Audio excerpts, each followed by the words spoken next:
समझते हैं Ethernet technology. Already इसके बारे में हमने स्टार्टिंग में बताया था कि LAN card and WiFi card, okay, बता रखा है ना। तो डे वन या डे टू के उसमें जब आप लोगों ने देखा था तो इसमें क्या होता है कि ये वायरलेस वायर्ड कार्ड है एंड ये हमारा वायरलेस कार्ड होता है। इसको क्या बोलते हैं? NIC card. अभी लास्ट में ही आप लोगों ने डिस्कस किया था। तो एनआईसी कार्ड क्या होता है? इंटरफेस या नेटवर्क इंटरफेस के लिए होता है, राइट। आप अपनी जो इंटरफेस केबल यानी कि नेटवर्क केबल कनेक्ट करते हो इन्हीं कार्ड पर कनेक्ट करते हो। लैन केबल इस पे होता है और वाईफाई के थ्रू इस पे कनेक्ट करते हो, राइट। तो जो ईथरनेट टेक्नोलॉजी है ये 10 Mbps का स्टार्ट है। 10 Mbps मतलब जो टेक्नोलॉजी होती है इसको बोला जाता है ईथरनेट टेक्नोलॉजी, ओके। ईथरनेट मतलब 10 Mbps तक का सपोर्ट करेगा। और जो फास्ट ईथरनेट होता है, मैं इसको ETHERNET, ओके। और ये हमारा फास्ट ईथरनेट है, ये हमारा 100 Mbps तक का स्पीड प्रोवाइड करेगा। और जीबी इथरनेट जो है 1000 Mbps का स्पीड ये प्रोवाइड करेगा। इसको बोलते हैं फास्ट इथरनेट, FAETH। और जो जीबी इथरनेट होता है GBETH लिख कर आता है, ओके। वेरीफाई करते हैं यहाँ पे। जैसे कि मैं अपने कंप्यूटर सिस्टम पर अगर यहाँ पे दिखाऊं, लाइक विंडो आर NCPA.CPL। तो विंडो आर NCPA.CPL जब आप लिखकर टाइप करते हो तो नेटवर्क अडॉप्टर की प्रॉपर्टी ओपन होता है। यहाँ पे हमारे कंप्यूटर पे क्या लगा हुआ है? आप देखो यहाँ पे इथरनेट कार्ड लगा हुआ है, ओके। यानी कि इथरनेट तो है, बट ये कितना, किस फैमिली का है? आप देखो यहाँ पे क्या लिख के आ रहा है? GBE, मतलब जीबी इथरनेट है, राइट। तो एग्जैक्टली इससे आप पता कर सकते हो कि आपके कंप्यूटर पर स्पीड क्या है। तो मेरा जीबी इथरनेट है तो कितना MBPS का स्पीड होगा? 1000। ऐसे ही हमारा होता है फास्ट इथरनेट। और ये अभी 10 Gbps तक का भी आता है, तो उसको क्या बोलते हैं? 10 GBETH, ओके। और ऐसे ही हमारा आ जाता है, इसको हम लोग 10 Gbps का हम लोग बोल सकते हैं, स्पीड प्रोवाइड करता है। ऐसे ही जीबी इथरनेट नहीं बल्कि इसको 10, सॉरी ये 10 क्यों नहीं लिख रहा है? 10 GB इथरनेट। एंड अभी इसके आगे अगर केबल मीडिया में देखें हम लोग तो 40 GBETH आ चुका है। तो ये कितना स्पीड हमें प्रोवाइड करेगा? 40 Gbps की स्पीड प्रोवाइड करेगा। तो ये डिपेंड करता है हमारे इथरनेट की टेक्नोलॉजी पर। अब जो भी हम लोग लैन केबल का इस्तेमाल करते हैं कंप्यूटर को कनेक्ट करने में, एक पीसी से दूसरे पीसी को कनेक्ट करने में, जैसे यहाँ पे आप एक टोपोलॉजी देख रहे हो, तो ये सभी टोपोलॉजी या ये जो भी टोपोलॉजी यहाँ पे है, ये जो केबल है इसमें देखो आपका FA लिखा हुआ है। FA मतलब यहाँ पे कौन सी केबल इस्तेमाल हुआ है, कितने MBPS की? Fast fibre cable sir. Ethernet 100 MB, 100 right. Mbps fast Ethernet. Fast Ethernet 100 MBPS। और दूसरी चीज, इन सभी केबल का एक देखो प्रोसेस दिखा रहा है कि ये डायरेक्टली कनेक्टेड यहाँ से हैं, इनका अलग है। और राउटर को एक्सेस करने के लिए हमने डायरेक्ट पीसी से कुछ दूसरी केबल ले रखा है। तो जितने भी नेटवर्किंग डिवाइसेस हैं उनके लिए डिफरेंट डिफरेंट टाइप्स की केबल मीडिया बनाया गया है डायरेक्टली कनेक्ट करने के लिए, या जो भी हमारे मल्टीपल पॉइंट्स को कनेक्ट करने के लिए। अब जैसे राउटर को डायरेक्ट एक्सेस करने के लिए हमारे पास ये कंसोल केबल है। ऐसे ये केबल्स आती हैं डिफरेंट डिफरेंट टाइप्स की। और यहाँ से यहाँ कनेक्ट करने के लिए देखो फास्ट इथरनेट केबल है। ऐसे ही स्विच से पीसी कनेक्ट करने के लिए, सर्वर कनेक्ट करने के लिए फास्ट इथरनेट केबल है। तो ऐसे हो जाता है। इतना ही नहीं कि सिर्फ फास्ट इथरनेट केबल का ही नहीं इस्तेमाल कर सकते, यहाँ पे फाइबर ऑप्टिक कनेक्शन इस्तेमाल कर सकते थे और ये सब। तो ये जो फास्ट इथरनेट केबल है ना, ये आपका दो टाइप्स का आता है। यानी कि जो आपका ट्विस्टेड पेयर केबल है, लोकल एरिया में अक्सर इसी केबल का इस्तेमाल किया जाता है। इस तरीके की केबल आपने देखा होगा, यहाँ पे दिखा रहा हूं मैं, ये ऐसी केबल आपने देखा होगा, right. This is the LAN cable, okay. ये जो लैन केबल है ये दो टाइप्स की अवेलेबल होती है और इसको बोला जाता है ट्विस्टेड पेयर केबल, ओके। ये दो के वायर में ट्विस्ट होता है, दो दो का पेयर होता है इसमें और चार पेयर होते हैं। तो इसको क्या बोला जाता है? Twisted pair cable, right. ये ट्विस्टेड पेयर केबल किस लिए इस्तेमाल किया जाता है? दो कंप्यूटर्स को आपस में कनेक्ट करने के लिए, या राउटर से कंप्यूटर को कनेक्ट करने के लिए, राउटर से स्विच को कनेक्ट करने के लिए, स्विच से पीसी को कनेक्ट करने के लिए, मतलब ओवरऑल सारी नेटवर्किंग डिवाइसेस को कनेक्ट करने के लिए जहां कहीं भी लैन पोर्ट होगा आप इस केबल का इस्तेमाल करते हो। बट ये केबल दो टाइप्स की होती है। अब यहाँ पे देखो, एक एसटीपी है और एक यूटीपी है। सिंपल डिफरेंस है। यहाँ पे एसटीपी में क्या दिया हुआ है, एक कवर लगा हुआ है। ये कॉपर फाइल होता है या एल्यूमिनियम फाइल होता है, एल्यूमिनियम फाइल है। ये आपका एक कवर लगा हुआ है। इस कवर से क्या होता है, इंटरफेरेंस या आउटर इंटरफेरेंस से सेफ्टी मिलती है। अगर मैं इस कवर की बात करूं, this is the spanning tree, sorry मैं क्या बता, span not spanning tree, this is the aluminium file. तो ये हमारा सर हो जाता है। मे भी उसे आर्मंड बोला जाता है। अब जो भी है, एक एल्यूमिनियम बेस पर ही होता है। यस। ALUMINI, जो भी स्पेलिंग वगैरह आप लोग देख लेना, एल्यूमिनियम या कॉपर फाइल जो भी होता हो। तो ये जो कॉपर एल्यूमिनियम फॉयल होता है, ये outer interference, outer interference FE, तो आउटर इंटरफेरेंस से ये क्या करता है, सिक्योरिटी प्रोवाइड करता है। जैसे कि एक तरीके का, जब भी हमारे केबल के माध्यम से information one point two another point transfer हो रहे होते हैं, तो उसमें जो भी हमारा सिग्नल होता है, बाहर के जो फ्रिक्वेंसी होती है या आउटर नॉइज होता है, उससे वो डैमेज होता है या थोड़ा सा पाथ अपना भटक सकता है ना, सिग्नल लॉस होने का चांस होता है। तो उससे कहीं इसमें सिक्योरिटी मिलती है। बट ये वाला आप केबल अगर देखोगे तो इसमें कुछ ऐसा नहीं है ना, ये बिल्कुल एक न्यूड केबल है। और इसको हम लोग बोल सकते हैं यूटीपी। तो जो सिल्डेड केबल है, इसको हम लोग बोलेंगे एसटीपी केबल, यानी कि सिल्डेड ट्विस्टेड पेयर केबल, ओके। और ये हमारा अनसिल्डेड ट्विस्टेड पेयर केबल है। दोनों केबल का एक ही वर्क होता है कि आपके नेटवर्क में जो भी मतलब कि कम्युनिकेशन होता है, PC to PC, PC to hub, router, switch जो भी है, इनको कनेक्ट कराना, इनके लिए मीडिया क्रिएशन का काम करना, ये हमारे यूटीपी केबल का भी सेम वर्क होता है, ओके। लेकिन ये वहां पे इस्तेमाल किया जाता है जहाँ पे, जैसे कि ये वर्क स्टेशन में आप आ गए, कंपनी के अंदर एक मतलब कि वर्क स्टेशन है, जहाँ पे मतलब एक रूम में बैठ के टेक्निकल टीम, HR टीम या जो भी इम्प्लॉइज हैं काम करते हैं, तो रूम के अंदर कोई बाहर का नॉइज तो है नहीं ज्यादा, बाहर की कोई इंटरफेरेंस या ऐसा कुछ तो है नहीं, तो वहां पे आप लोग ये जितनी भी केबल्स होती हैं, मैक्सिमम आपने देखा होगा यही केबल इस्तेमाल किया जाता है। और इसी केबल का जो बेस्ट क्वालिटी केबल होता है, ये जो मेन कनेक्शन आता है, जैसे कि ये एक सिंगल केबल पे आप देख रहे हो ना, यहाँ पे ये जो केबल है, इस केबल से क्या किया गया है, इतने सारे कनेक्शंस को दिया गया है। तो ये हमारा बोला जाएगा बैकबोन, है कि नहीं? ये बैकबोन केबल है, क्योंकि इसी कनेक्शन से हमारे सारे कनेक्शन आउट हो रहे हैं इन सभी पीसीस का, राइट। तो बैकबोन केबल को आप क्या कर दो, एसटीपी कर दो, और इधर का ये, तो ये प्लान जैसा भी हो कर सकते हो। अगर ज्यादा पैसा है तो सब जगह एसटीपी लगा दो, है ना। तो ये डिपेंड करता है। जैसे नहीं होता है कि हम लोग बेसिक काम के लिए नॉर्मल फोन ले लेते हैं, ओनली कॉलिंग और इन सब चीजों के लिए, ऑफिशियल एंड बिजनेस या अपने जैसे इंटरटेनमेंट ऐसे पर्पस के लिए हम लोग स्मार्टफोन लेते हैं, तो वैसे ही ये केबल है। बाकी इस केबल का कलर कोड होता है, और ये कलर कोड क्या होता है, दो पार्ट में होता है। जैसे ये दो तरीके की केबल आती है, एक स्ट्रेट केबल आता है और एक क्रॉस ओवर केबल आता है। क्रॉस ओवर केबल आता है जैसे कि यहाँ पे सेम डिवाइस को कनेक्ट करने के लिए, लाइक देखो पीसी टू पीसी अगर कनेक्टिविटी हमें करना है तो कौन सी केबल लगेगी, क्रॉस ओवर केबल। और अगर हमें पीसी टू क्रॉसओवर स्विच या डिफरेंट डिवाइस को कनेक्ट करना है तो कौन सी केबल लगेगी, स्ट्रेट केबल स्ट्रेट लगेगा। थ्रू।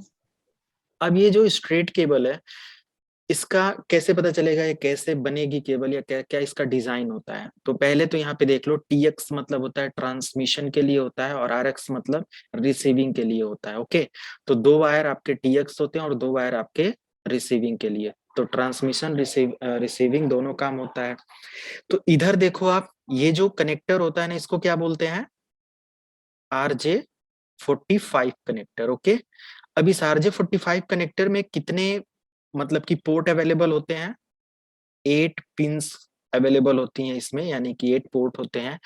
उन इस 8 पोर्ट में आप इधर का जो वायर देख रहे हो ना, पहला वायर अगर आप ग्रीन व्हाइट रखते हो एंड दूसरा ग्रीन, तीसरा ऑरेंज व्हाइट और blue, blue white orange, brown white brown, तो एक तरफ का ये पूरा कलर कोड हो जाएगा। और दूसरी तरफ भी अगर आप सेम रखते हो, green white green, orange white blue, blue white orange, brown white brown, तो इधर भी अगर आप यही कर देते हो तो ये केबल कौन सी केबल बनेगी? Straight cable. और इस केबल से आप क्या कनेक्ट कर सकते हो? डिफरेंट डिवाइसेस को। ओके, ये इनका आर्किटेक्चर होता है। वैसे ही अगर मैंने एक तरफ का जो कनेक्शन लिया हुआ है, ये देखो, ऑरेंज व्हाइट ग्रीन, ये sorry green white green, orange white blue, blue white orange, brown white brown, ये एक तरफ हो गया। और दूसरी तरफ मैंने ग्रीन व्हाइट नहीं लिया, देख रहे हो आप, इधर मैंने क्या कर दिया, orange white orange, green white blue, blue white green and grey sorry brown white brown. तो ये आपका क्या हो जाएगा? क्रॉस केबल हो जाएगा, क्योंकि एक तरफ आपने मान लिया ये ए स्टैंडर्ड है और इधर आपने इधर भी ए कर दिया और इधर आपने ए कर दिया और इसको मान लिया बी। तो ए रहेगा तो आपका स्ट्रेट केबल बनेगा, ए और बी होगा तो आपका क्या बनेगा? Cross cable. ओके, तो ये कलर या केबल डिजाइन करने का ऑप्शन। अगर आपको मैनुअली बनाना है तो punching down tool, crimping tool and इसका कटर, वायर, RJ45 कनेक्टर सब मार्केट से खरीद के आप खुद चाहो तो डिजाइन कर सकते हो। और अगर आप बनी बनाई केबल बाई करना चाहते हो तो वो भी अवेलेबल होता है। ओके, बट जो बनी बनाई केबल होती है काफी सिक्योर होती है, इसमें प्रोटेक्शन देखो काफी अच्छे से प्लास्टिक वायर का होता है। बाकी जो आप खुद बनाते हो तो ये प्रोटेक्शन नहीं होता है ना कहीं वो केबल एक ओपन उसमें होती है, तो उसमें मॉइस्चराइजेशन और इन सब चीजों का काफी ज्यादा इश्यू होता है। काफी मतलब नहीं होता है कि वायर क्वालिटी जल्दी डाउन हो जाती है, और इसमें ओपन नहीं होती, बिल्कुल कवर पैक होता है, तो ये थोड़ी सी लाइफ या लॉन्ग लाइफ होता है इसका। ये हो गया, तो इस केबल का इस्तेमाल करते हैं। प्लस इससे भी फास्ट केबल दो आती हैं, जैसे कि आप फाइबर ऑप्टिक केबल देख रहे हो and twist coaxial cable. Coaxial cable आपने देखा होगा टीवी मीडिया में इस्तेमाल किया जाता है अक्सर, जैसे अर्ज वो सेटअप बॉक्स वगैरह, टीवी कनेक्शन वगैरह जहाँ पे आप देते हो, आपने देखा होगा, तो वहां पे एक तरीके की केबल होती है। ओके, जिसको बोलते हैं RG6 वगैरह की cable, RG6, RG58, RG56, RG8 करके ऐसे बहुत सारी केबल्स आती हैं, इसमें भी बहुत सारे टाइप्स होते हैं। तो केबल वगैरह का ये जो होता है कनेक्शन काफी हाई इंफॉर्मेशन यानी हाई डेटा ट्रांसमिशन के लिए इस्तेमाल किया जाता है। BTS जहाँ पे होता है यानी कि बेस ट्रांसीवर स्टेशन जहाँ पे होते हैं, वहां पे भी इनका इस्तेमाल किया जाता है। एक घर का एग्जाम्पल काफी अच्छे से आप समझ रहे होंगे, है ना? तो इस केबल का इस्तेमाल करते हैं। नेक्स्ट अगर मैं यहाँ पे आपको दिखाऊं तो ये हमारा जो केबल है ये फाइबर ऑप्टिक केबल है। और करंट टाइम अगर हम लोग बात करें तो फाइबर केबल जो है काफी फास्ट, रिलायबल और सिक्योर है। ये फास्ट भी है एंड सिक्योर भी है। सिक्योर कैसे? क्योंकि इसके अंदर जो डेटा ट्रांसफर होता है ना, ये किस फॉर्मेट में होता है?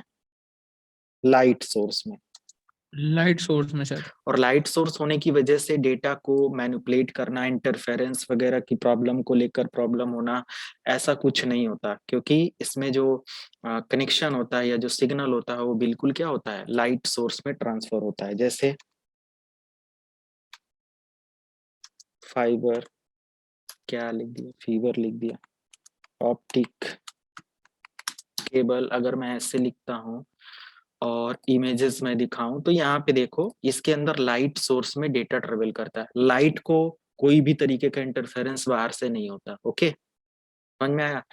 एक केबल आप इस्तेमाल करते हो, जैसे कि आपने पुरानी टीवी देखा होगा, उसमें जब आप कोई फोन वगैरह ऐसा बगल में रख देते हो तो उस पे कॉल वगैरह जब लैंड होती है तो क्या होता है? एक वेब बनने लगता है मॉनिटर पर, जो CRT मॉनिटर्स होते थे।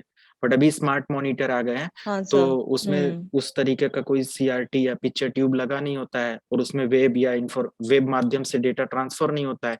दो चीजें यहाँ पे होती है। ये टेक्नोलॉजी जैसे ओल्डर टेक्नोलॉजी है, CRT मॉनिटर अगर मैं यहाँ पे लिखूं, इसमें देखो ऐसे होता था, और इसमें जो बैक साइड से है ना, बहुत बड़ा सा एक पिक्चर ट्यूब लगा होता है। उस पिक्चर ट्यूब से सिग्नल क्या होते हैं, ये देख रहे हो ना आप इधर, CRT monitor.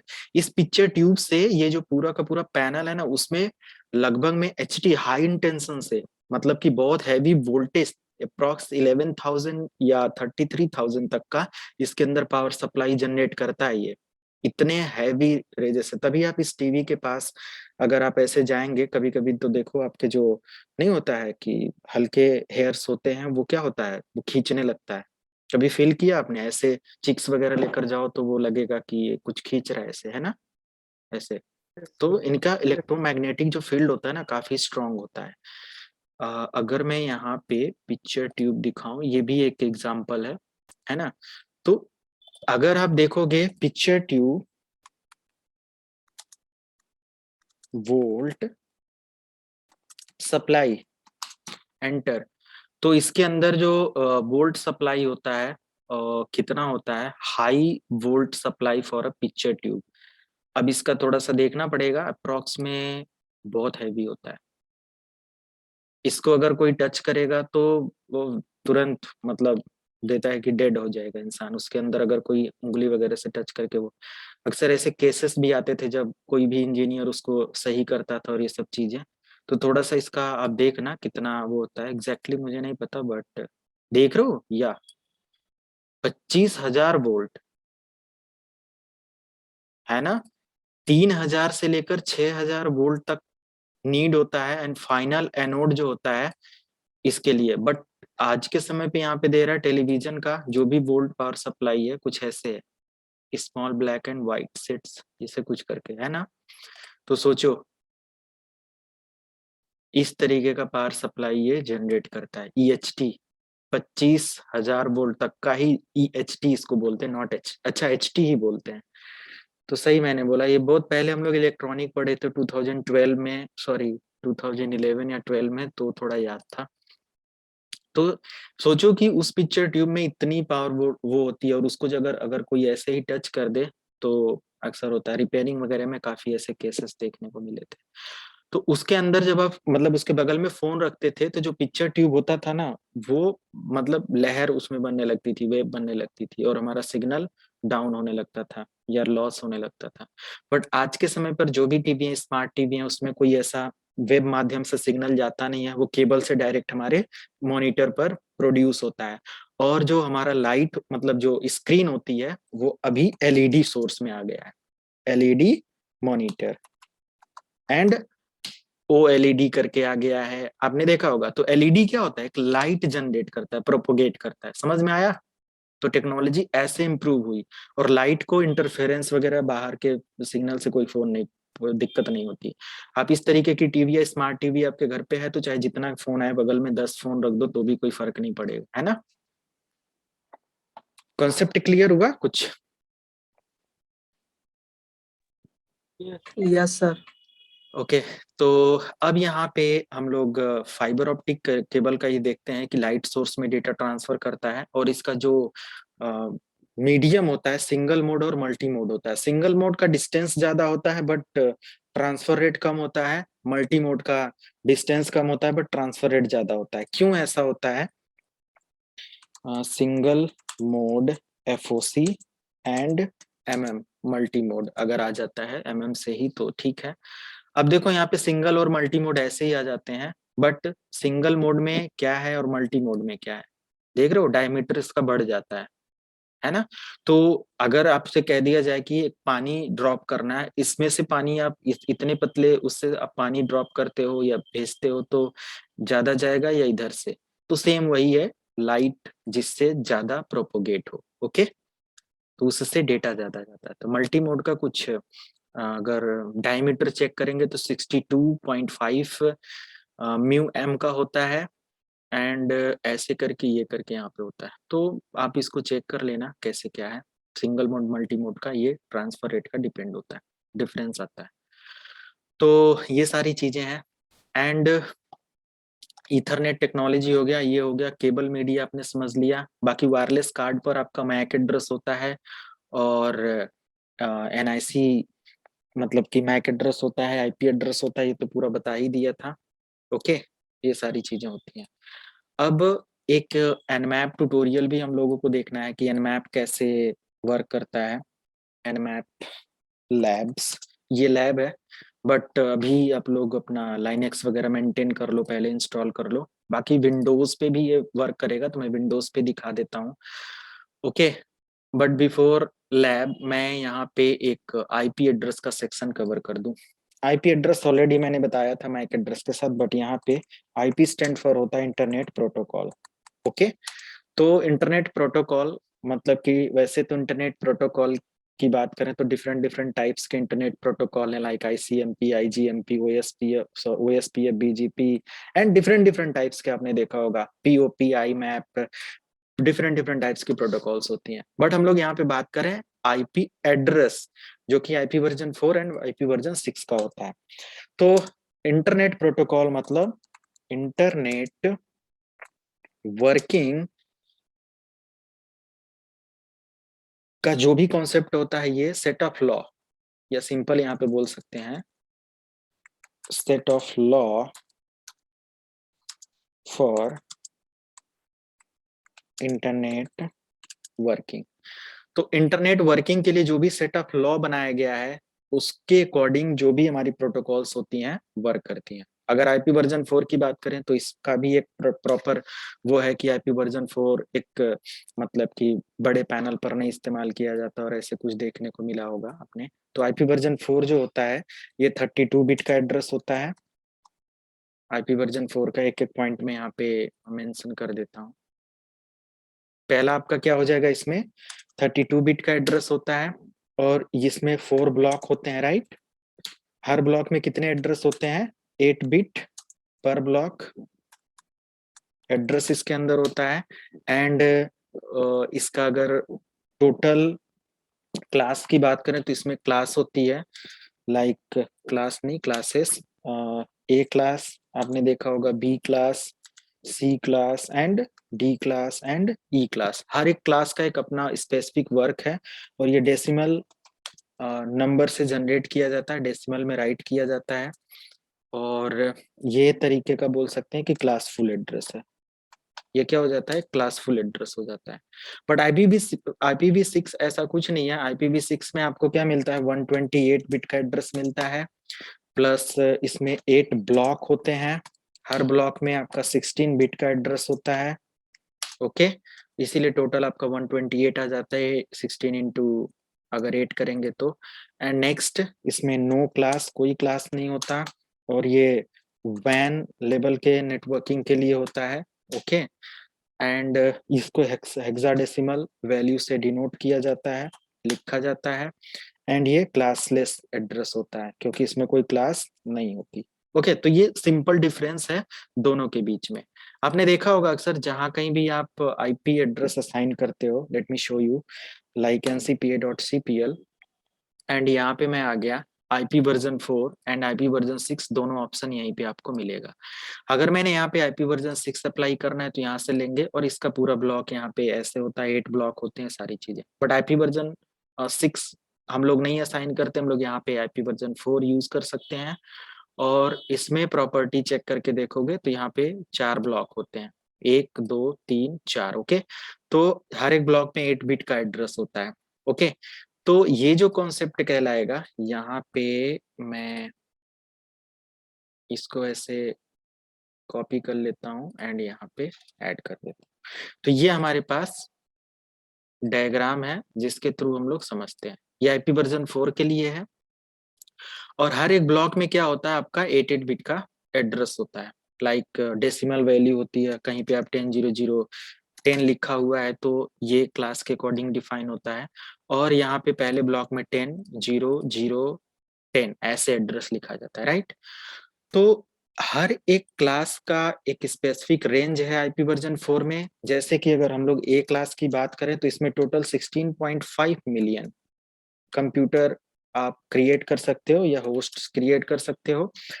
And B class के अगर होस्ट की बात करें, ये जस्ट फॉर नॉलेज पर्पज आप रख लेना, 65,000 अप्रोक्स वैल्यू आती है।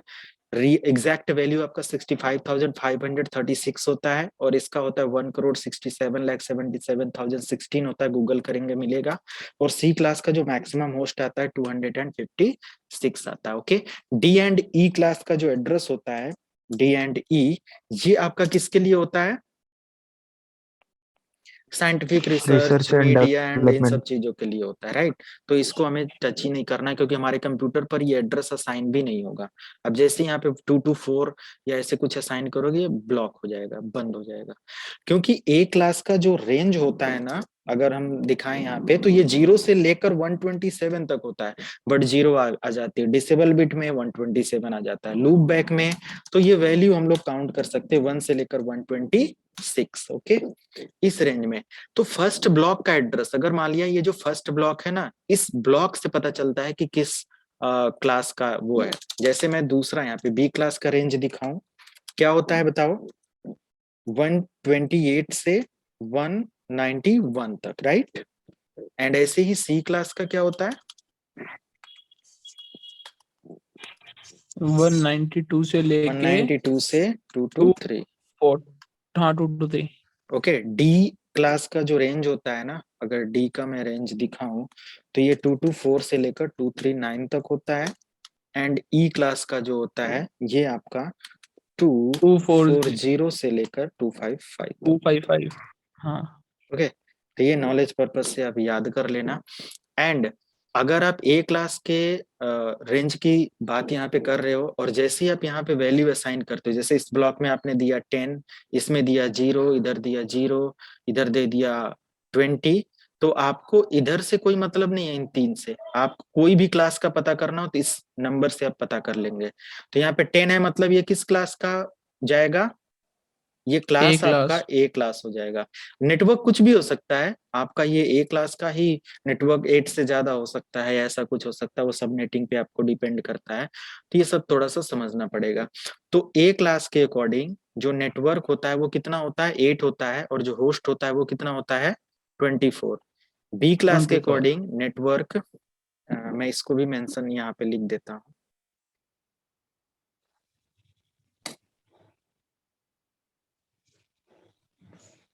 सर ये तो फिर सबनेटिंग के भी हो जाएंगे ना, जो थोड़ा बहुत कम ज्यादा होता है। ए क्लास का जो नेटवर्क वैल्यू होगा वो आएगा 8, और जो होस्ट वैल्यू होता है वो आता है 24। बी क्लास का अगर आप नेटवर्क वैल्यू चेक कर रहे हो तो ये कितना होता है?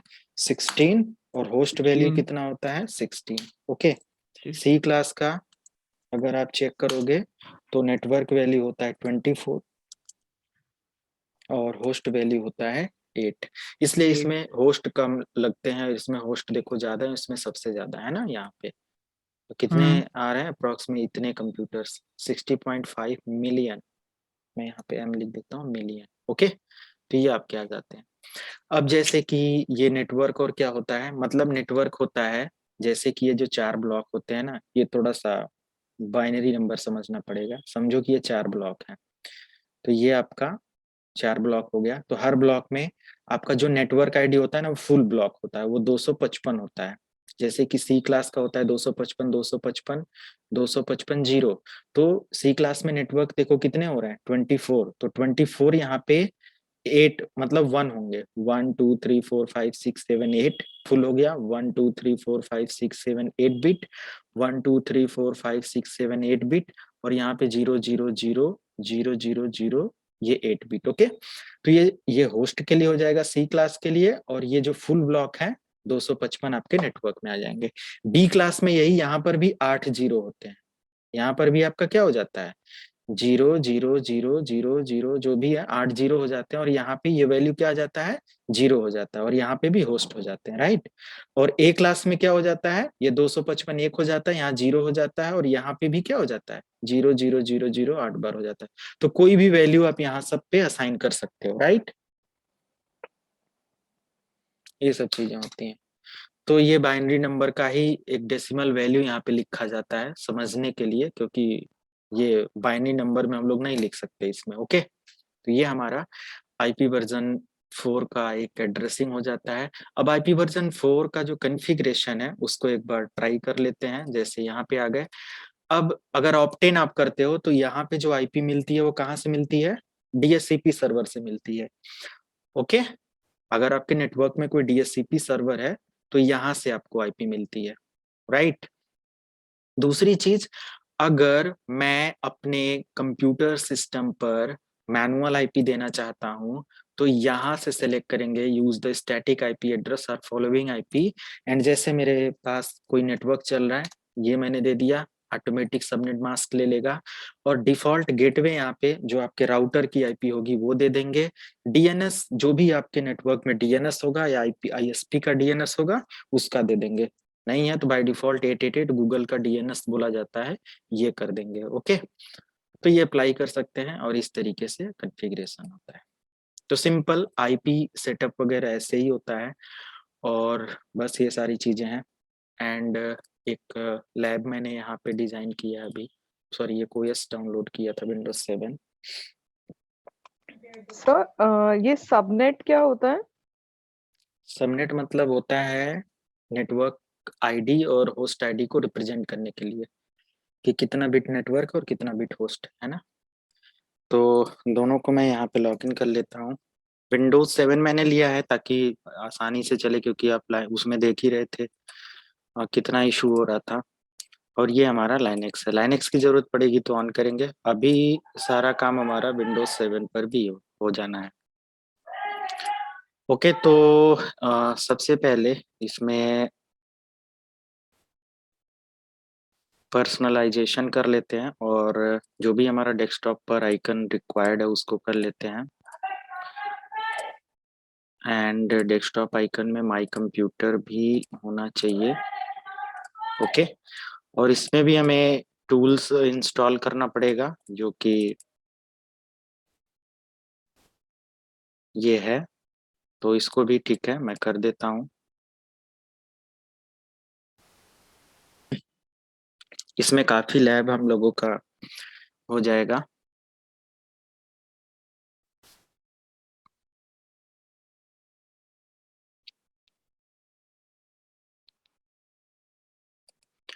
तो जो भी यहाँ पे सॉफ्टवेयर वगैरह मैं डाउनलोड करूंगा वो विंडोज 7, 8, 10 कोई भी एडिशन आप यूज कर रहे होंगे सभी के लिए है। ओके,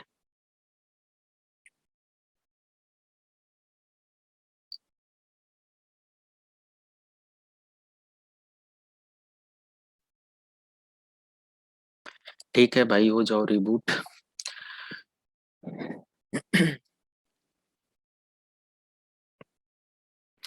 ओके, तो अभी डेली बेसिस पर कुछ ना कुछ लैब हम लोगों का हो रहा है, तो वो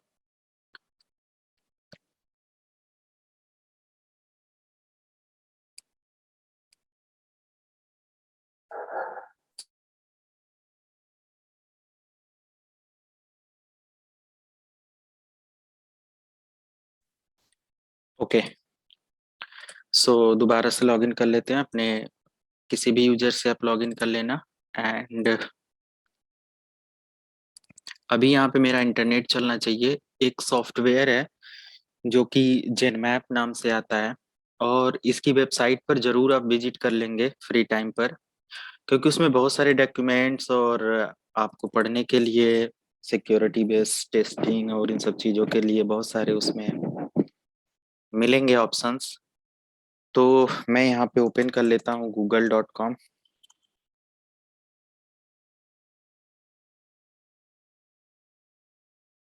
क्या नहीं चलेगा?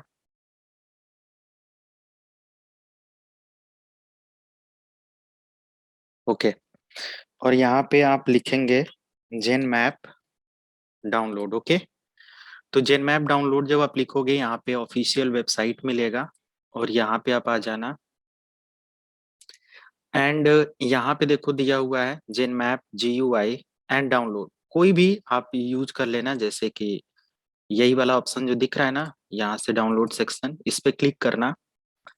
एंड विंडोज होस्ट और जो भी यहाँ पे आएगा आप जो भी यूज कर रहे हो, तो मैं अभी विंडोज यूज कर रहा हूँ, विंडोज के लिए सेलेक्ट करूंगा। लेटेस्ट स्टेबल रिलीज इंस्टॉलर यहाँ पे दिया हुआ है 7.92, तो मैं इसको यूज कर लूंगा। And save. ओके, 27 MB का ये सॉफ्टवेयर है। और बाकी यहाँ पे देख रहे हो मैक ओएस वगैरह के लिए भी है, लाइनक्स के लिए .rpm फाइल है, आपको पढ़ाया गया है। तो यूज कर लेना। बाकी यहाँ पे देखो रेफरेंस गाइड अगर यूज करना चाहते हो, ओएस डिटेक्शन से रिलेटेड चीजें चेक करना चाहते हो, इसलिए मैंने बोला कि यहाँ पे आप चेक कर सकते हैं। एंड रेफरेंस गाइड बुक वगैरह आप चेक करेंगे तो बहुत सारा इसके अंदर कैसे इसको यूज करना है सब चीजें मिलेगा, और ये सब आप देख सकते हो। एंड अगर आप यही चीज लाइनेक्स इन्वायरमेंट में आते हो तो इंटरनेट चलना चाहिए आपका, और यहाँ पे आप nmap से पा जाएंगे। ओके, nmap एक ऐसा टूल होता है यहाँ पे जिसके थ्रू आप यूज कर सकते हैं अपना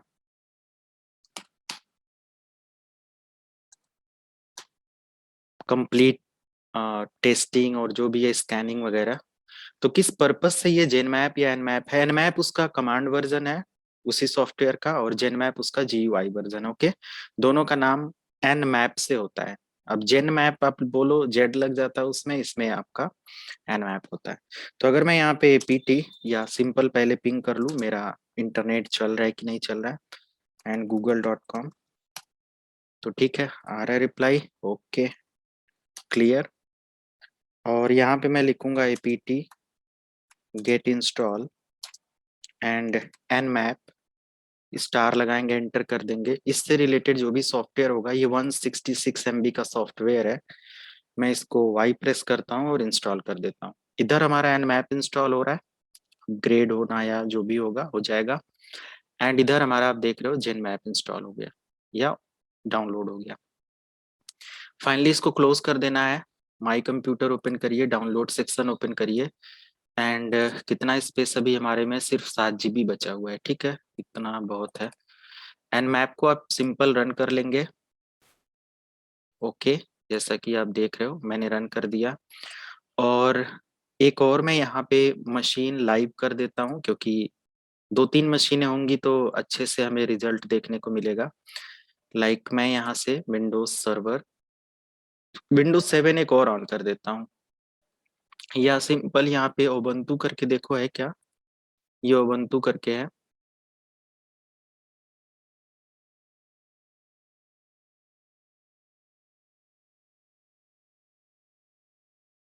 चलो W7 विंडोज 7 कर देते हैं।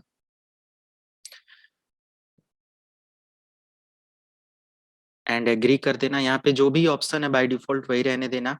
अगर वाईफाई के थ्रू मॉनिटरिंग इनेबल करना चाहते हैं, वाईफाई भी आपके कंप्यूटर में है, तो देखो 802.11 की ट्रैफिक को इंस्टॉल कर देना। अभी मेरे पे वाईफाई नहीं है तो मैं जरूरत नहीं है इसको, लेकिन आप सब पे होगा ना, क्योंकि आप मेन मशीन पे करोगे, तो आप ये जरूर सेलेक्ट कर लेना, क्योंकि वाईफाई का जो स्टैंडर्ड होता है 802.11 होता है। ओके, तो इसका जो अपडेट है वायरलेस सिग्नल के लिए, यहाँ पे देखो ये इंस्टॉल हो जाएगा।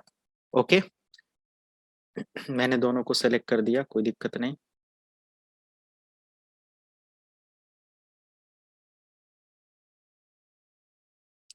और एक और हमारे पास यहाँ पे मशीन लाइव हो जाता है।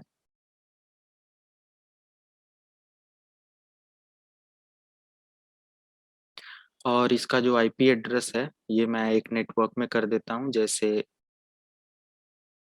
ठीक है, कोई दिक्कत नहीं यहाँ पे।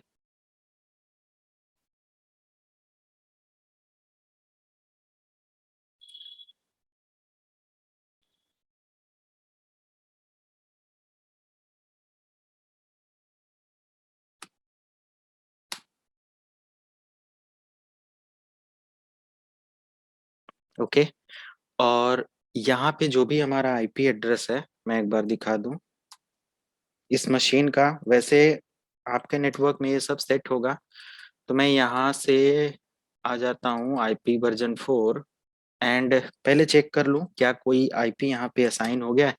ये मशीन आपको ढेर सारा ऑन नहीं करना, आपको बस एक सॉफ्टवेयर पर काम करना है। मैं 2-3 मशीनें इसलिए ऑन कर रहा हूँ ताकि मैं स्कैन करके दिखा पाऊँ सॉफ्टवेयर से कि किसी के बारे में इंफॉर्मेशन, या जो कलेक्ट कर सकते हैं हम लोग टारगेट होस्ट के बारे में इंफॉर्मेशन क्या हो सकता है। ओके, तो आईपी कॉन्फ़िग से आईपी एड्रेस पता चलता है। Okay, enter.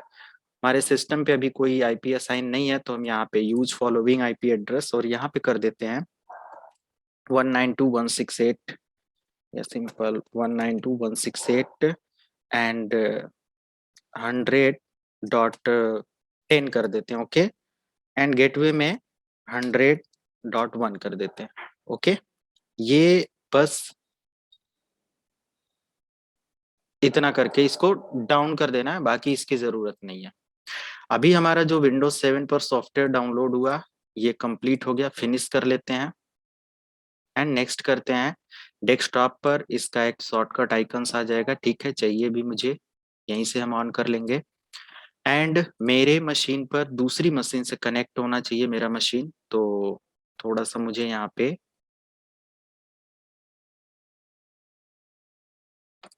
नेटवर्क सेटअप करना पड़ेगा और मैं यहाँ से चेंज एडाप्टर सेटिंग में जो मेरा आईपी एड्रेस है, जो मैंने अभी एक मशीन पर आईपी दिया है ना 192.168.100.10 दिया है, उधर इधर मैंने 20 कर दिया और 100.1 कर दिया। ये दो मशीनें हमारी आपस में कनेक्ट रहेंगी, ओके। और हम बस इतना कर देते हैं। बाकी जो हमारी एक और मशीन विंडोज 7 की थी ये सर्वर के लिए, इसकी जरूरत बस इतना है कि मैं इसी को चेक करूंगा, इसी को टेस्ट करूंगा, बाकी उस पे मुझे कोई भी तरीके का ऑप्शन या ये सब चीजें परफॉर्म नहीं करना है। तो ठीक है, हम आ जाते हैं अपने काली लिनक्स वाले मशीन को एक बार चेक कर लेते हैं कि इस पर भी हमारा nmap हुआ कि नहीं, सॉरी nmap इंस्टॉल हुआ कि नहीं। काली लिनक्स किधर है, दिस वन। तो यहाँ पे ये क्या कह रहा है, कन्फिगर AMD और ये सब चीजें कह रहा है कि restart service during package upgradation without asking. Yes, ठीक है, मेरे से बिना पूछे रीस्टार्ट हो जाना, कोई दिक्कत नहीं। और ये हो गया, ठीक है। तो ठीक है, दोनों सर्विस हमारा हो गया। अब यहाँ पे जो जेन मैप है ना, इस पर्टिकुलर जेन मैप के थ्रू हम लोग स्कैन कर सकते हैं डिफरेंट डिफरेंट टाइप्स के टारगेट के इंफॉर्मेशन को, लाइक ऑपरेटिंग सिस्टम की डिटेल्स, पोर्ट्स जितने भी ओपन होंगे, अपने जिस भी नेटवर्क के अंदर आपने एंट्री लिया उसकी पूरी टोपोलॉजी स्कैन कर सकते हो, कितने कंप्यूटर लाइव में देख सकते हो, एंड डिफरेंट डिफरेंट टाइप्स के ये वर्क करता है। अगर आप यहाँ पे nmap org वाला जो ऑप्शन था, अगर आप इस पे आते हो और यहाँ पे आप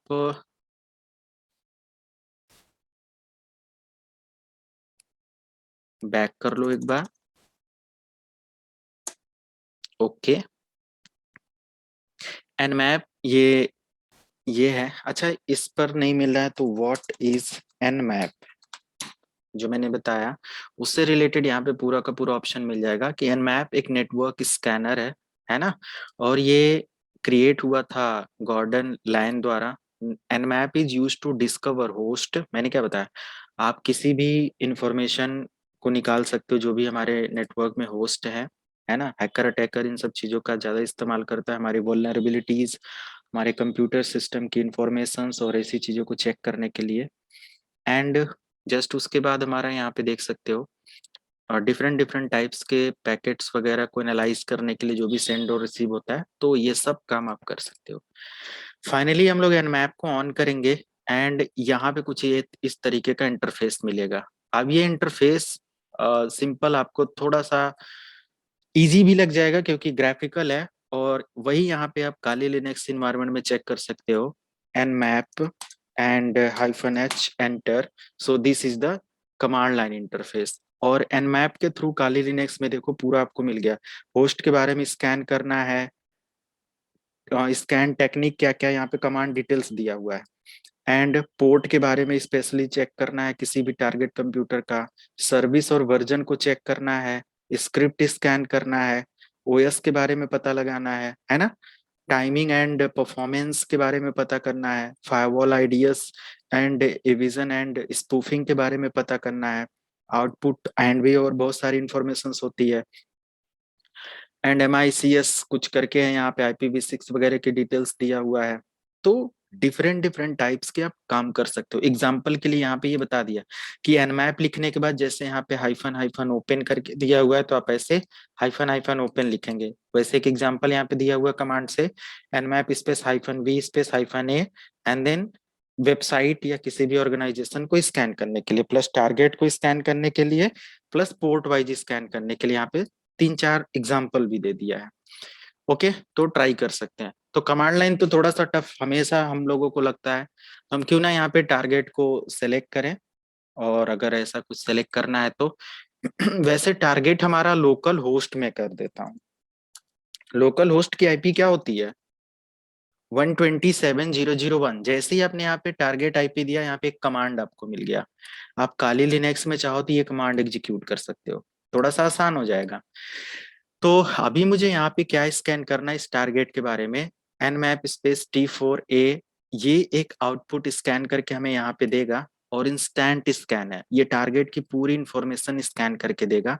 यहाँ पे देख रहे हो ना आप। एंड जैसे ही आप यहाँ पे स्कैन स्टार्ट करते हो और थोड़ी देर वेट करते हो, तो देखते हैं।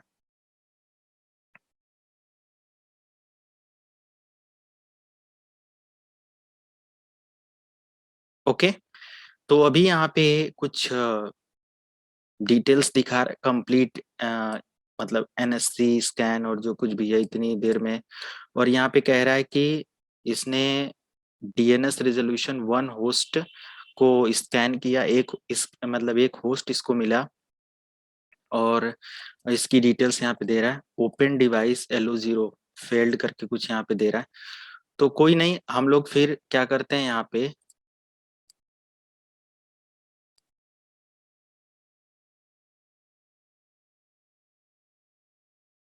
टीसीपी पोर्ट्स अगर हमारे कंप्यूटर पे, यानी कि जो भी यहाँ पे टारगेट है उसमें ओपन पोर्ट कौन कौन से हैं उसका पता करना है।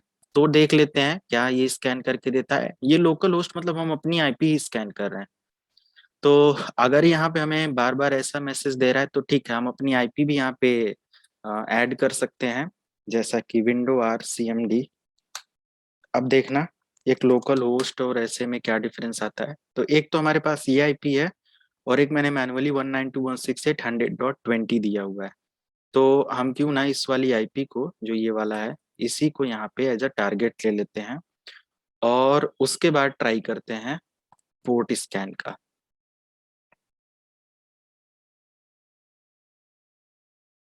तो कोई इन्फॉर्मेशन यहाँ पे नहीं दिया। ओके, कहीं ना कहीं कुछ इन्फॉर्मेशन होगी, या क्या है कैसे है। चलो, ये खुद के बारे में अगर ये सर्विसेज या ये सारी चीजें दे रहा है, होस्ट के बारे में स्कैन करके ये, एंड सर्विसेज के बारे में कोई डेटा यहाँ पे हमें नहीं मिला।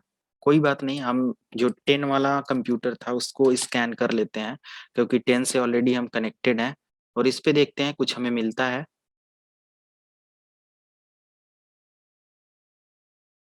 जो भी स्क्रिप्ट है रन हो रही है प्रॉपर तरीके से, सारी चीजें ओके हो रही हैं, बट यहाँ पे अभी कोई स्पेशल या कोई ऐसा डेटा नहीं मिल रहा है। ये आउटपुट है, ठीक है। तो अब हम क्या करते हैं, दोबारा से 127 या अपनी आईपी यहाँ पे स्कैन वो ऐड कर देते हैं, जो कि क्या था, इसकी आईपी क्या मैंने दिया था, 20 था ना। ठीक है, अब देखो 20 का मैंने अगर टीसीपी या एक क्विक स्कैन में कर लेता हूँ यहाँ पे, पहले क्विक स्कैन एंड ओके। अब आउटपुट में हमारा ये कंप्लीट स्कैन हो जाए, फिर एक एक करके यहाँ पे पोर्ट, टोपोलॉजी, होस्ट डिटेल, क्या स्कैन हुआ, ये सब चेक करते हैं। ये रिजल्ट है कि कितनी देर में क्या स्कैन करके दिया, क्विट कर दिया इसने। वंस अगेन,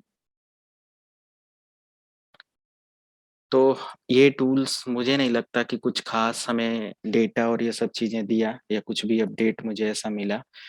तो अब हम आ जाते हैं सेम स्कैनिंग करने के लिए लाइनेक्स से। ओके, और लाइनेक्स से भी स्कैन करने के लिए हमें क्या करना पड़ेगा, कमांड्स याद करनी पड़ेगी। तो ठीक है, लाइनेक्स पे आ जाते हैं और विंडोज 7 जो था ना, दोनों या तीनों मशीन्स की आईपी सबसे पहले सेट करते हैं। तो हमारे कंप्यूटर की आईपी 10 की रेंज में है और विंडोज की जो आईपी है वो आपका 192 की रेंज में है। तो सबसे पहले यहाँ पे आप क्या कर सकते हो, सेटिंग में आओ और देखो क्या दूसरा कोई अडॉप्टर हमारे मशीन पर अवेलेबल है। अगर अडॉप्टर है तो ठीक है, अच्छी बात है, कनेक्टिविटी बस होनी चाहिए। तो मैं यहाँ पे वायर्ड सेटिंग में आ जाता हूँ और एक 192 की रेंज में हम अपनी मशीन पर आईपी दे देते हैं, ईथरनेट 0, ईथरनेट 1। तो ये हमने नया अडॉप्टर ऐड किया है, तो इसी अडॉप्टर पर हम एक नया आईपी ऐड कर देते हैं, 192.168.100.30 सबनेट मास्क एंड इसका gateway okay, apply and then okay. आपका एक बार में एक ही कनेक्शन यहाँ पे होगा, तो एक हमारा ऑफ हो गया। ठीक है, कोई बात नहीं। अब हम लोग एक बार आईपी एड्रेस चेक कर लेते हैं, आईपी कॉन्फ़िग। तो हमारा आईपी हो गया 192, इधर का ऑफ हो गया, और दूसरे वाले अडॉप्टर की आईपी 192.168.30 हो गया। पिंग करते हैं, या मुझे पता भी नहीं कि ठीक है, उधर मुझे विंडोज 7 की आईपी थोड़ी देर के लिए मैं भूल जाता हूँ, मुझे पता भी नहीं कि इस नेटवर्क की रेंज में क्या क्या होता है। जब हैकर अटैकर आपके नेटवर्क में इंटर कर लेता है, तो उसको क्या पता कि आपके नेटवर्क में कितने कंप्यूटर क्या है। तो आप कैसे पता करेंगे? नेटवर्क में आने के बाद रूट स्पेस -n अगर आप अपने लाइनेक्स की मशीन पर टाइप करते हो, तो आपको बता देगा कि आपका जो डेस्टिनेशन है वो 192.168.0.0 करके, ये सॉरी 100.0 करके डेस्टिनेशन डिटेल्स है। गेटवे क्या इस्तेमाल किया जा रहा है, ओके, मास्क वगैरह क्या, सब यहाँ पे दिखा रहा है। ये ईथरनेट 1 है, ये भी ईथरनेट 1 है, तो डिटेल्स आप यहाँ पे देख सकते हो। तो सबसे पहले हमारे पास एक गेटवे मिला, और किसी भी गेटवे का जो एक वैल्यू कम कर दें तो हमें पूरा नेटवर्क मिल जाता है। ओके, तो यहाँ 1 है तो 0, ये पूरा नेटवर्क हमारा दिखा रहा है। यही चाहिए था। अब अगर हम लोग यहाँ पे nmap स्पेस 192.168.100.1 को मैं स्कैन करता हूँ, 1 कोई है नहीं है ना? चलिए देखते हैं। तो कह रहा है कि 10 होस्ट, अब मतलब इस पर कोई होस्ट वगैरह नहीं है, तो मैं यहाँ पे 0 कर देता हूँ, ओके, एंड /24 कर देता हूँ। अब बताओ इसका क्या मतलब हुआ? इसका क्या मतलब हुआ? कोई है क्या लाइव? Yes sir. हाँ, क्या मतलब है इसका? 0 करने का मतलब कंप्लीट नेटवर्क। चलो अब देखते हैं, कुछ स्कैन कर रहा है। अभी देखना जेन मैप वाले में क्या आईपी वगैरह देने के बाद भी नहीं मुझे एग्जैक्ट डेटा मिल रहा था। तो हम लोग काली लिनक्स है जो सिक्योरिटी के लिए ऑपरेटिंग सिस्टम्स बनाए गए हैं, उसमें क्या मिलता है। तो बहुत कुछ हमें यहाँ पे इसने दे दिया। इतनी इन्फॉर्मेशन तो बहुत हो जाएगी एक हैकर अटैकर के लिए। अभी यहाँ पे मुझे मिला, आपको दिखाएं यहाँ पे थोड़ा सा जूम करके, तो स्टार्ट किया और इसने बोला कि एनमैप ने स्कैन किया और रिपोर्ट निकाला कि ये 192.168.100.10 आईपी है। आपको पता चला ये किसकी आईपी है?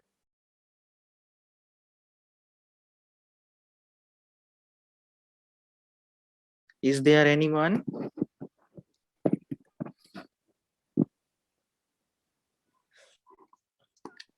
Yes, sir, I'm here, but actually I missed somehow. मेरा disconnect हो गया था, तो not able to collect it.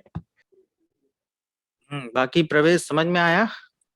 Ashutosh, हाँ शुभांकर? हाँ सर, समझ में तो आया सर। वो 24 क्या लिखा सर आपने, वो होस्ट थे? हाँ, मतलब ए सी क्लास के नेटवर्क में कितने हाँ वो होते हैं? 24, हाँ सर 24। सर बी सर, हाँ क्लास हाँ का रहता 24। 172, ऐसे कुछ, तो मुझे वन, 16 हाँ लिखना हाँ होता। ए सर, मैं क्लास सर का हो गया सर, होता तो। क्लियर यही था। हाँ आगे सर, आगे आगे आ गया। तो अभी इसने कहा कि मेरे नेटवर्क में एक 10 आईपी मिली मुझे, और एक 20 मिला, और एक 30 मिला। अब समझ में आया? सारे हाँ होस्ट सर, आगे आपकी दोनों मशीन की 10 और आपके 20 और 30 दोनों, आपकी इस वाले की। हाँ, हाँ। तीनों मशीन के बारे में एक ही कमांड से पता चल हम्म। गया, और वो भी बस एक सिंपल कमांड। सर फिर उस GUI वाले से क्यों नहीं पता चला जो आपने विंडोज में अब इंस्टॉल ये किया था, सॉफ्टवेयर उसमें बेस क्या ये हुआ चीजें फिर? होती हैं, उसमें तो मैं आईपी डायरेक्ट दे रहा था, बट फिर भी नहीं वो हो रहा था, तो कोई दिक्कत नहीं। हाँ। हम लोग इस पे ट्राई करते हैं, ठीक है? जीयूआई में आप लोग ट्राई करना, ओके? तो बस देखो, ओके सर। सिक्योरिटी पेनिट्रेशन का मतलब होता है किसी की कोई कमियों को पता करने के लिए किसी कंप्यूटर में हमें बार बार चीजों को ट्राई करना पड़ता है। Try and result, okay, try, error, fixing, result, ये सब देखने को मिलेगा जब भी आप सिक्योरिटी बेस पर कुछ करोगे। ऐसा तो नहीं बनी बनाई स्क्रिप्ट मैंने यहाँ पे रखा, वही कॉपी पेस्ट करके दिखा दूं, तो भी तो नहीं अच्छा रहेगा कि ये करके फिर वो लैब सेट करके दे दिया जाए। तो हम लाइव कर रहे हैं, बस आईपी मैंने दिया और मैंने बता दिया कि विंडोज 7 में इतने सारे पोर्ट ओपन हैं, देख रहे हो आप? These are the vulnerability in Windows 7 machine. The IP address of Windows 7 is 192.168.100.10. Okay, so these are the vulnerabilities. अगर पोर्ट या आपके घर का दरवाजा खुला मिल जाए और चोर को लग जाए कि यार दरवाजा खुला है, अंदर माल है, तो वो जाएगा और पूरा का पूरा ओन कर लेगा, कॉम्प्रोमाइज कर लेगा। तो ये सारी चीजें होती हैं। ठीक है, मैक एड्रेस भी इसने पता कर लिया इसका। और अब मुझे पता चला कि ठीक है, ये एक ओएस मिला जिसके अंदर मुझे बहुत सारी कमियां मिली, तो मैं इस ऑपरेटिंग सिस्टम का आईपी जो भी है, ये होस्ट, इसको मैंने कॉपी कर लिया क्योंकि इसकी मुझे जरूरत पड़ेगी। अब मैं क्या करूंगा, जैसे मुझे दो टारगेट अब मिल गया, एक 10 मिल गया और एक 20 मिल गया। अगर मैं दोनों को एक साथ स्कैन करना चाहूं तो क्या कमांड है, सिंपल एन मैप स्पेस 192.168, पहले तो एक स्कैन कर लो 10 को एंड एंटर। अब सिर्फ एक के बारे में दिखाई देगा, देखा, बस एक के बारे में, सिर्फ विंडोज 7। अगर मुझे यहाँ पे 10 + 192.168.100.20 करके चेक करना हो तो ये दोनों के बारे में बताएगा, 10 एंड 20 दोनों के बारे में। एनमैप का मैं अगर, सर ये सब सिक्योरिटी में काम आता है क्या सर? हाँ, अब आप कंपनी में जहां जाओगे सिक्योरिटी इंजीनियर बन के, और वहां पे एक सर्वर रखा हुआ है, या विंडोज 7 है या विंडोज 10 है, कोई भी मशीन हो सकती है ना, बहुत सारी मशीनें होंगी, राइट। और यस वहां सर। आपको पता करना हो कि आपके विंडोज में, आपके मशीन में क्या कमियां हैं, किस तरीके का पोर्ट ओपन है, उसको बंद रखना है ना, वो सारे सिक्योरिटी पॉइंट ऑफ व्यू से वो चेक करोगे ना आप। जैसे घर छोड़कर जब हम कहीं जाते हैं या घर बनवाते हैं तो सारी सिक्योरिटी देखते हैं ना कि कोई किधर से घुस ना पाए, हर चीज। तो जब यस सर। कंपनी में एक सिक्योरिटी इंजीनियर जाएगा तो ये सब करेगा कि नहीं करेगा, वो ये थोड़ी ना ओएस इंस्टॉल हम्म। करेगा एंड ये सब बस देखेगा, बाकी तो ये। तो अब मुझे पता चला कि ठीक है, इतनी सारी कमियां हैं, तो हम इसका जो भी 135 पोर्ट है, 39 है, ये सब बंद करेंगे, या और भी कुछ सिक्योरिटी पॉइंट ऑफ व्यू से इनहेंस कर सकते हैं तो वो करेंगे आगे, धीरे धीरे अभी पता चलेगा। अभी विद इन सॉरी, अभी आप तक आपका कॉम्पिटिया लगभग में 1 वीक क्लास चलेगा, तो बहुत सारी चीजें अभी आप सीखने वाले हो इसमें। तो ये मुझे पता चल गया। अब मैं पर्टिकुलर आईपी को दिखाया, दो टारगेट को दिखाया। अब मुझे यहाँ पे पता करना है कि एन मैप स्पेस, जैसे कि किसी भी होस्ट को स्कैन करा एंड हाइफन कैपिटल ओ ही है ना, मैंने जीरो तो नहीं लिख दिया, हाँ कैपिटल ओ एंड टारगेट। तो मुझे ये बताओ 10 के ऑपरेटिंग सिस्टम के बारे में मुझे ये कहाँ से पता चल रहा है, माइनस और ये सब थोड़ा सा मतलब रेगुलर हेल्प से कुछ सर, चीजें हेल्प भी से। होती रहती हैं और प्रैक्टिस में भी रहती हैं, और हाँ हेल्प करके मैंने चेक कर लिया था ओएस से रिलेटेड, और ये सब तो वही सारी चीजें मुझे याद थी अभी। तो जब मैंने यहाँ पे स्कैन किया तो इसने बताया कि ये जो आईपी है 192.168.100.10, इसका मैंने चेक किया ऑपरेटिंग सिस्टम के बारे में बताओ इसके। तो इसने बोला कि ठीक है, इसका मैक एड्रेस ये है, इस मशीन पर रन हो रहा है, device general purpose running operating system, ये देखो, ठीक है। इसने बता दिया कि यहाँ पे ओएस डिटेल हमारा कौन सा है, माइक्रोसॉफ्ट विंडोज 7 सर्विस पैक 0, है ना, गेस करके पूरा बता दिया। And then you can perform the attack. Starting का जो भी ये होता है बस इसको अब गेस करेंगे, है ना।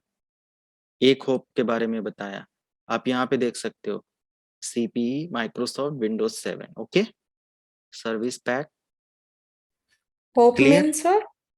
क्या चीज, एचओपी जो है, हो वन होप होप मतलब नेटवर्क होता है, डिस्कनेक्ट। हाँ नेटवर्क, एक होप मतलब एक नेटवर्क नोड, एक कंप्यूटर। ओके ओके, एक जिसके बारे में इंफॉर्मेशन हमने निकाली है हाँ सारी। तो सिंगल होप मतलब दो कंप्यूटर अगर रास्ते में पड़ते, जैसे मान लिया कि आप अपने घर से ऑफिस जाते हो और 3 चौराहे पड़ते हैं, तो समझो कि वो 3 चौराहे ये हॉप मानो, ठीक है, 3 पॉइंट है। जैसे कि आप गूगल को एक्सेस करते हो तो आप अपने कंप्यूटर से जब गूगल को एक्सेस करते हो तो आप अपना, आपका नेक्स्ट होप क्या होता है, आप जिससे भी कनेक्टेड होते हो, आप अपने राउटर से होते हो, तो राउटर एंड आपका देन एक होप सर्वर हुआ। होता है, उसके बाद देन वो आपका, गूगल सर्वर। हाँ आईएसपी होगा, तो वो एक हॉप हो जाएगा। उसके बाद गूगल तक पहुंचने के लिए आईएसपी कितने सारे नेटवर्क यूज कर रहा है, तो वो सब हॉप काउंट होते हैं, राइट, ऐसे। या आपके नेटवर्क में 20 कंप्यूटर हैं तो 20 हॉप मान लो, है ना। तो ये ठीक है, तो यहाँ पे मैंने ओएस का पता कर लिया, अब इतना तो बहुत कुछ मिल गया मुझे, ठीक है। अगर मुझे यहाँ पे इसका जो भी है,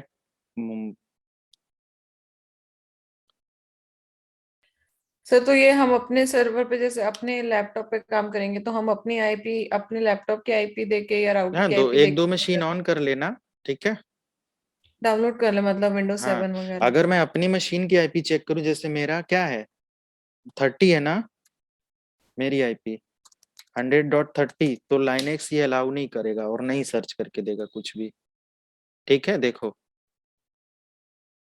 वन होस्ट अब दिखा दिया 32 सेकेंड के अंदर, मतलब 0.32 सेकेंड के अंदर इसने वो किया, बट कोई डिटेल्स नहीं मिली। इसके पहले अगर मैं -O लगा दूं तो भी ये अपने बारे में नहीं कुछ आपको ज्यादा डिटेल्स देगा।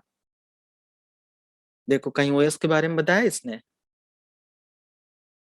No MAC ID nothing, zero हो। तो ऐसे करके मिलेगा। तो आप अपने को नहीं स्कैन करेंगे इसको, आप टारगेट को, तो एक दूसरा होप होना चाहिए। और ये सब जो भी चीजें मैं यूज कर रहा हूँ nmap लिखकर, अगर -H में लिख के एंटर करूं तो ये आपको डिटेल्स मिल जाएगा। अभी मैंने क्या यूज किया, ओएस डिटेक्शन के लिए लिखा मैंने nmap स्पेस कैपिटल O, देखो इनेबल ओएस डिटेक्शन। ओके,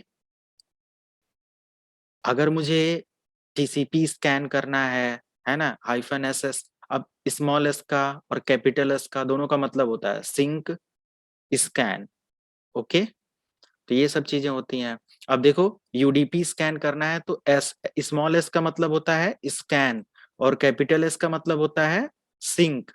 आप देख रहे हो यहाँ पे सिंक मतलब कि किसी भी तरीके का सिंक बेस्ड सर्विस को एक्सेस करने के लिए टीसीपी सिंक, यूडीपी सिंक, इन सब चीजों से रिलेटेड ये सारे टारगेट की डिटेल्स यहाँ पे दिया हुआ है। आप किसी का भी यूज करके पता कर सकते हैं। अब मुझे तो ये बस ये देखना था कि किसी भी मशीन के अंदर क्या कमी है, वो कैसे मुझे मिल गया। ओके, ये अगर मैं टीसीपी सिंक चेक करना चाहता हूँ, फॉर एग्जाम्पल मैं अपने टारगेट मशीन पर आता हूँ। किधर गया विंडोज 7, यही है, ये तो सिक्योरिटी वाला है, इधर किधर है? अ, ये वाला है ना। मैंने यहाँ पे किसी भी तरीके का एक ping space one ping space 192.168 dot और 100.20 वाले से एक पिंग लगा देते हैं। नहीं ले रहा है पिंग, ठीक है। 20 वाले से नहीं ले रहा है तो हम यहाँ पे 30 या 30 वाले से लगा देते हैं। आ रहा है, ठीक है, ऐसे कंटिन्यू रहने देते हैं। एंड मैं यहाँ पे टाइप करता हूँ nmap space -S capital S and target.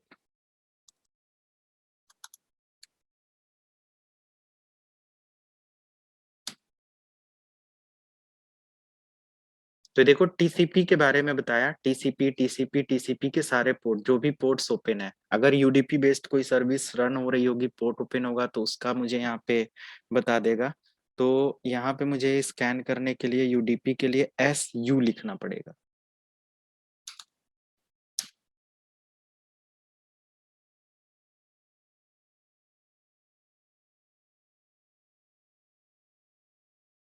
को तो ये काफी हद तक पता है कि क्या करना है। ऊपर ही दिया था ना, अभी मैंने दिखाया था, वहीं से मैंने फिर SS और ये सब कॉपी किया, दिया तो है SSST। जैसे अगर मैं D लगाता हूँ तो ये क्या चेक करेगा, पढ़ लेना, आप देखना यहाँ पे क्या लिखा हुआ है। अगर मैं S लगाता हूँ स्पूफ सोर्स एड्रेस को स्पूफ करने के लिए, मतलब उसका नकली एड्रेस बनाने के लिए, है ना। तो ये दिया हुआ है सब, उससे पहले nmap लगा देना है। समझ गया? अभी SS वाला जो था ये था, यही देखो यूडीपी स्कैन के लिए SU था, SS TCP स्कैन के लिए था। ओके, सब चीज तो यहाँ पे दिया है। SO IP प्रोटोकॉल स्कैन्स के लिए है, ठीक है। तो S कैपिटल S और O लगाकर चेक कर लेते हैं। ये अभी काफी टाइम लेगा, यूडीपी बेस्ड कोई सर्विस नहीं वहां पे होगी तो नहीं देगा, तो इसको मैं अबॉर्ट कर देता हूँ। अगेन मैं आ जाता हूँ,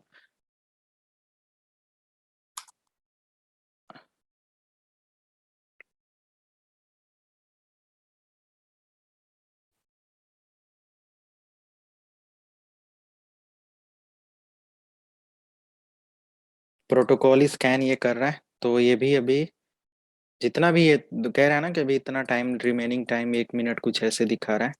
ओके, तो इतना टाइम या तो वेट करेंगे, अगर रिजल्ट देना होगा उस पे कुछ उस बेस पर सर्विस होगी तो मिल जाएगा, अदरवाइज नहीं मिलेगा। ओके, तो ये सारी चीजें हैं। ऐसे करके हम लोग सारी सर्विसेज और ये सब स्कैन करते हैं। सिक्वेंशियल पोर्ट स्कैन अगर करना है तो रैंडम ये सब चीजें करना पड़ेगा, मैं दिखाता हूँ वो भी। जैसे कंट्रोल सी कर देंगे अगर यहाँ पे टाइम लग रहा है तो। ओके, क्लियर करता हूँ। Nmap space hyphen R small में एंड टारगेट की आईपी देते हैं एंड अब एंटर करते हैं तो ये रैंडम पोर्ट स्कैन करके देगा। रैंडम मतलब नहीं होता है कि एक सीक्वेंस में। ओके, 135 139 445 देख रहे हो ये। ओके, तो एक सीक्वेंस में ये देकर दे दिया पूरा का पूरा पोर्ट स्कैन। तो ऊपर ये सब लिखा हुआ है, वहां से आप पूरा का पूरा चीजें याद करेंगे और यूज करेंगे।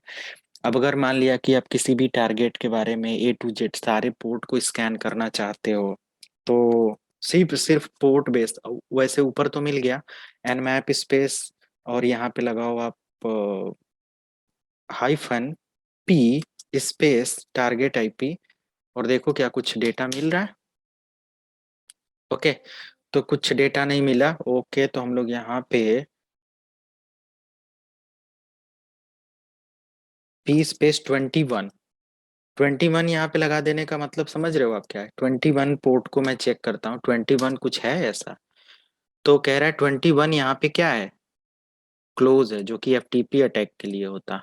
तो अगर 21 कोई एफटीपी अटैक करना आपको आता है या जो कुछ भी है, और अगर आप देखो यहाँ पे तो कह रहा है कि ये तो बंद है, तो मतलब जब बंद दरवाजा है तो हम नहीं जा सकते अंदर। ठीक है, अब दूसरी चीज, अगर मैं यहाँ पे कोई और पोर्ट स्कैन करना चाहता हूँ, लाइक अगर मैं चेक करूँ कि 22 या 21 हो गया, 20 अपलोड डाउनलोड करने के लिए, चलो इसको हटा देते हैं। 80 तो 80 के बारे में ये कह रहा है कि ये भी क्लोज है, HTTP पोर्ट है, ये भी क्लोज है। ICMP पोर्ट के लिए क्या होता है 25 सॉरी ये आई मैप और POP SMTP के लिए उसको स्कैन करके देखो तो कह रहा है SMTP का यहाँ पे क्लोज है। ऐसे ही आप किसी और को स्कैन करना चाहते हो जैसे कि 443 HTTPS सिक्योर सॉकेट सेल के लिए, तो वो भी यहाँ पे क्लोज है ना। तो डिफरेंट डिफरेंट टाइप्स के पोर्ट को स्कैन करने के लिए आप ये इस्तेमाल कर सकते हो, थोड़ा सा इजी हो जाएगा। अगर आप कोई अटैक या कुछ परफॉर्म करने जा रहे हो और TCP बेस्ड आपने पेलोड बना रखा है और TCP वहां पे बंद है 80 नंबर पोर्ट, तो कैसे कर पाएंगे। ओके, तो ये सारी चीजें होती हैं। एंड फायरवॉल वगैरह के लिए भी यहाँ पे ऊपर हिंट दिया हुआ था। फायरवॉल वगैरह का पता करना है वहां पे कोई ऐसा ऑन है कि क्या है, मतलब उसके बारे में। अब जो भी यहाँ पे डेटा मिलता है वो एग्जैक्टली वहां पे जो उसको सुटेबल आंसर लगता है वहां से ढूंढ के लाके देता है। ओके, आपको थोड़ा सा मेंटली प्रिपेयर होना पड़ेगा कि क्या वैसा हो सकता है, वो इन्फॉर्मेशन कितनी करेक्ट है आपको भी पता होना चाहिए। बिल्कुल ब्लाइंडली उस पर ट्रस्ट नहीं करना है। तो nmap space hyphen H enter कर दिया मैंने। अगर यहाँ पे फायरवॉल वगैरह के लिए ये दिया हुआ था तो यहाँ पे दिया हुआ है फायरवॉल स्कैन के लिए -F। ओके, या okay -S spoof address specify interface -E। Okay, use given port number नहीं, IP ऑप्शन स्पूफ, यही -F से जरा सा मैं चेक करूं यहाँ पे।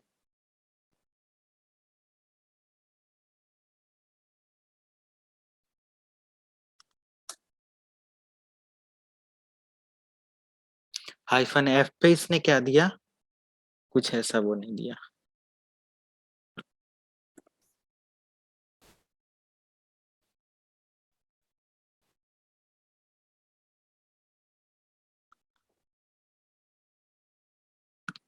बस यही सब स्कैन एंड मैप और इन सब चीजों में है।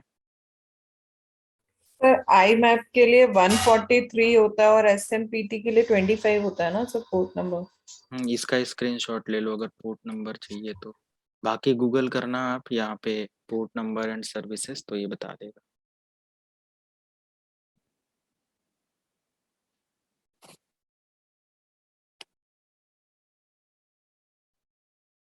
ठीक है,